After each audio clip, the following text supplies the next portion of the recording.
Monsieur Ménager a la parole et Madame Sautreuil se prépare. Merci Monsieur le Président, chers collègues. Alors nous avons, notre groupe, le groupe Rassemblement National, a toujours soutenu l'action de la région en matière de santé. Car vu la situation catastrophique dans laquelle nous nous trouvons, nous avons l'humilité, comme ça a été dit, et je pense qu'on devrait tous l'avoir, de se dire que personne n'a de solution miracle. On est arrivé dans une telle situation qu'aujourd'hui, on ne pourra pas faire tomber des médecins du ciel et il faudra des années de travail pour arriver à une situation satisfaisante pour nos territoires. Moi, je tenais à revenir quand même sur la mise en cause de nos collègues communistes, notamment, je crois socialistes, globalement de la gauche, et qui a reproché à notre groupe et à un certain nombre de groupes à l'Assemblée nationale, et je parle là indirectement en tant que parlementaire, de ne pas avoir voté cet amendement Garot. Je tiens déjà à rappeler les faits quand même. C'est-à-dire que vous avez, je pense, un petit manque d'humilité.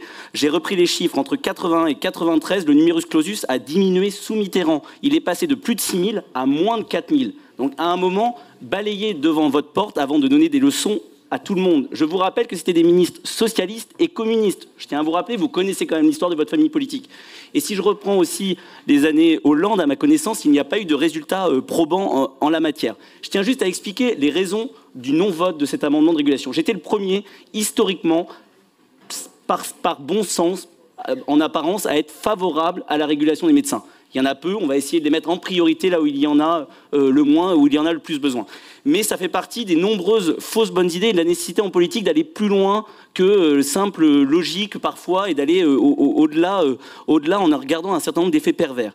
Si on avait voté cet amendement, quelles auraient été les conséquences? Ça aurait été un déconventionnement massif qui commence déjà à arriver. Ça aurait été des départs à l'étranger. Je tiens à vous rappeler que si vous allez dans des pays voisins, aux Pays-Bas, en Allemagne, en Italie, les consultations, c'est 65 à 78 €. C'est pas 26,50 €. Et enfin, ça serait des départs à l'hôpital. Et ça serait enfin globalement la fin de la médecine générale, la fin des vocations échangées avec les étudiants. Moi, je les ai eus dans mon bureau, notamment au moment du changement et de l'obligation d'une 4e année d'internat en médecine générale.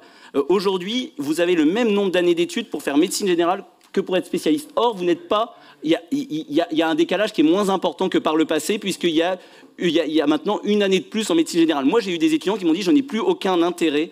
Rien que économiquement, et si ce n'est par passion, d'être un médecin de campagne, de travailler en ville, de faire médecine générale. Donc aujourd'hui, je pense que c'était une fausse bonne idée, voilà pourquoi nous ne l'avons pas voté à l'Assemblée nationale.